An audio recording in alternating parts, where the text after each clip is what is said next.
Who is Alexander Karelin? You all certainly know, but before I tell you about his secrets of strength, it would not be superfluous to mention his legendary achievements. Alexander Karelin won the Olympic Games 3 times, won 9 times at the World Championships and 12 times at the European Championships. The famous champion is listed in the Guinness Book of Records as the man who won all his bouts for 13 years and was recognized as the best Greco-Roman wrestler of the 20th century.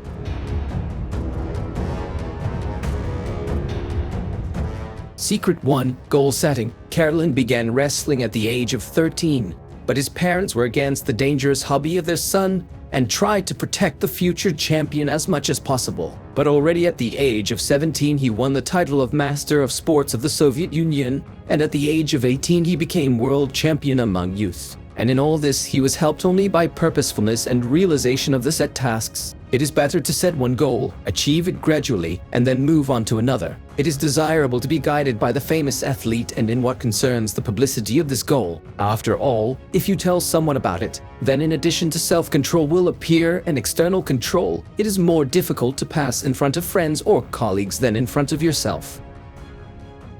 The second secret, willpower. During his career, Karelin lost only twice and won 887 times. He suffered one of these defeats when he lost in the final of the Soviet Union Championship to Igor Rostovsky. But in the next fight he won, even though he was injured. To some, this may seem superfluous. After all, no sports awards can replace health. But Karelin has a different opinion. His logic is simple. If an athlete wins when he is in poor health, his opponent will be afraid to think about what he will do to him when he is healthy. That is why Karelin performed in his time with significant injuries and even with damaged ribs, never allowing self-pity. Secret 3. The training system and diet. For professional athletes, training and dietary restrictions are the basic factors that allow them to develop their body, spirit, and regularly win competitions. After retiring from the sport, Karelin claimed he didn't look like a disciplined man with a drugstore scale at his dinner table. But until now, one of the greatest athletes limits himself in the amount eaten and, especially, drunk. Alexander Alexandrovich admits that he likes to eat good food, especially likes to feed someone and cook. The fighter prefers Russian and Caucasian cuisine, believing that an athlete should eat densely and heartily, as sleep and nutrition are the basis of physical education.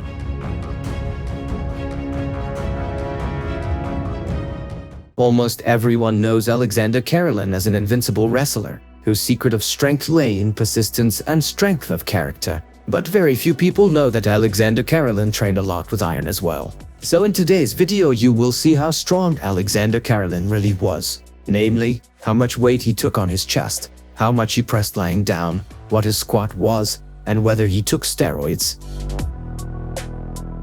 And so let's turn directly to his power indicators. Alexander Karelin was quite strong by the standards of iron sport, with his large body measurements of 191 centimeters height and 130 kilograms. Karelin answered the questions about his strength figures on his website. So, according to Alexander, he lifted 190 kilograms on his chest, which is a pretty good figure for an athlete who wasn't involved in weightlifting. Well, as for the bench press, due to injury of the large pectoral muscle, his working weight ranged from 90 to 140 kilograms. About the weight of the barbell and squats, Alexander keeps silent, but claims that he did squats to 180 times, doing the exercise as a development of general fitness and strength endurance. And talking about the use of steroids, according to Karelin, he never took anabolic steroids, arguing that it is harmful to health and unfair to opponents. Despite his busy schedule, Alexander Karelin continues to train regularly even now. The types of his physical activities are traditional, training on the wrestling mat, athletic hall and sports games, soccer and wrestling basketball.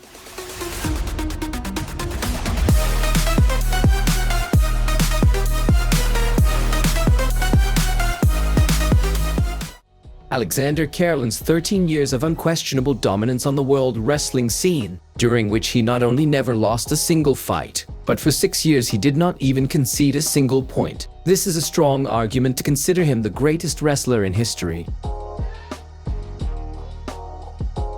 During his wrestling career, as many of you have probably heard, he won 887 fights And to see once again how dominant Karelin was, in today's video I propose to recall one of his most colorful and spectacular victories, which clearly demonstrates what incredible power he possessed. And so, 1989 Martini, Switzerland, the young, 22-year-old Karelin, already an Olympic champion, arrives at his first World Championships.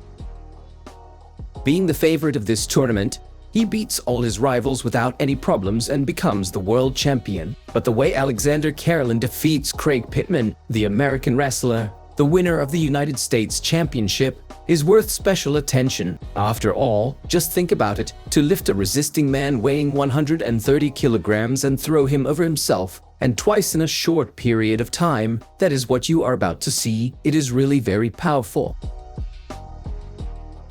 Here, check out this spectacular wrestling match by Karelin.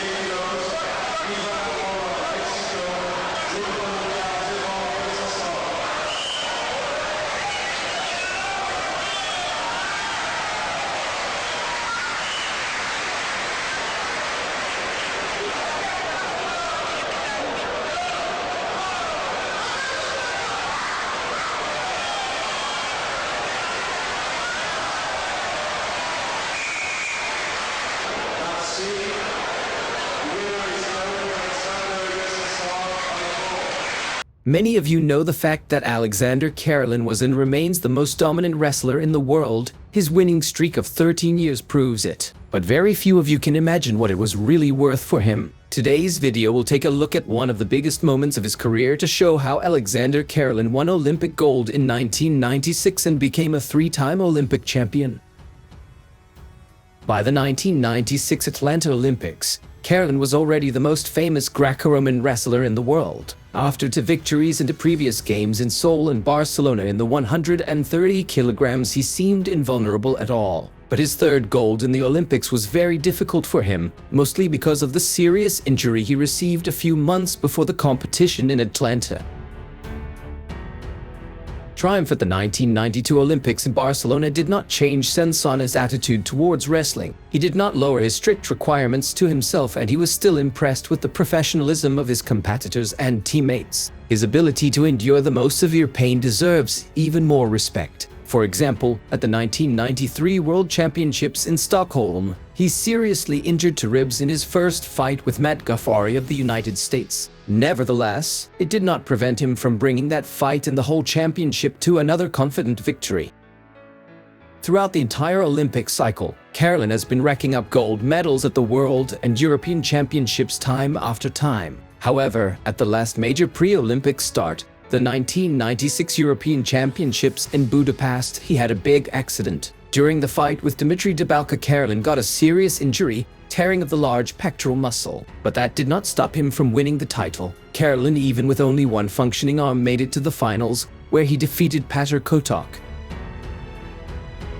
Except that all these dramatic events took place in March, and in July Karelin was supposed to perform at the Olympic Games in Atlanta. As Karelin recounted later on, the damage on the European Championship he got in an innocuous situation, but luckily Hungarian doctors were very competent and made an operation and conducted rehabilitation treatment. Nevertheless, the wrestler didn't start training seriously until June, though he never for a moment denied himself the idea of competing in his third Olympic Games. If anything, he was going to go to Atlanta and fight for an Olympic medal. Naturally, it was not necessary to talk about the optimal form in this situation, but Karelin was Karelin. Competing at these Olympic Games, Alexander Karelin quickly ended with apparent ease, defeated all his opponents up to the semifinals, but then he had a hard time. So, because of the consequences of his injury, the semifinal bout with Sergei Mureyko of Moldova was hard and ended with a victory with a modest score of 2-0. And the final bout against the American audience favorite Ghaffari was not at all the most spectacular and very hard. The fight was accompanied by the music from Rocky IV, and the audience could already see Sylvester Stallone's hero in his Ghaffari. The American really did his best. It was not without overtime, but Karelin coped with both his opponent and pain, winning for the third time the title of Olympic champion.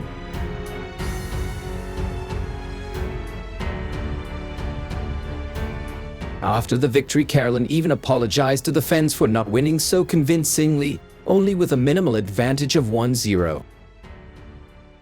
Let's remember the mixed martial arts bout between Alexander Karelin and Japanese wrestler Akira Maeda. But of course it is hard to call it a fight. At that time, Akira Maeda was known in Japan as an organizer and participant of mixed martial arts fights. For his farewell fight, he decided to choose a strong opponent, and Alexander Karelin decided to agree to this experiment. You could fight according to the rules of the sport you represent. Karelin presented the fight, and decently by the way. At first it seemed that the Japanese wrestler, who had more diverse techniques, would have an advantage. From the very first seconds of the bout, he began to kick Alexander Karelin's legs, and you could see by his usually nonchalant expression on his face that these blows were not good for him. The Japanese had thoroughly prepared himself against Karelin's moves and had a serious training session with freestyle wrestlers. But when it came to wrestling contact, the Japanese was in the role of a victim. Alexander Karelin for 10 minutes threw Maeda like a rigged doll. The audience desperately tried to support their fighter, but he was helpless against Karelin and just survived. The fight ended as time expired, but after the final bell, Alexander Karelin calmly accepted congratulations, while Akira Maeda was able to get to his feet only with the help of others. Few athletes have ever come to the Olympics with a stronger desire to win gold than the legendary Russian super heavyweight wrestler, the first three-time Olympic champion Alexander Karelin. He had taken gold medals at the previous 3 Olympics, scoring a combined 59 points without conceding a single point, and planned to do it again for a 4th time at the 2000 Olympics. Since first becoming an Olympic champion in '88, Karelin has dominated his sport like no other. For who else of wrestlers can boast a winner's streak of 13 years? And he seemed to show no signs of slowing down, despite the fact that he was already 33 years old. At the Sydney Olympics, his path to the finals was a familiar succession of victories, where no opponent managed to take a single point away from him. 4 years ago, Karelin competed in Atlanta against opponents who hoped he was no longer the best, but their hopes were dashed. Now it seemed that Karelin was in the mood to prove his critics wrong once again. Only one man stood between him and a 4th consecutive title, American Rulon Gardner. The youngest of 9 children, Gardner spent his childhood on a farm. Though he was a talented young wrestler, his ascent to glory was far less smooth than that of his rival. While Karelin dominated world competitions for more than a decade, in Gardner's career, it was only the 2nd international event, and he was already 29 years old. Gardner knew that in order to have any chance against Karelin, he needed to maintain complete composure and focus at all times. The first period of their confrontation ended with no points scored, and the second period began with the 2 men clashing with each other, because according to the rules in force at the time, the wrestlers were put into a crusade after the break.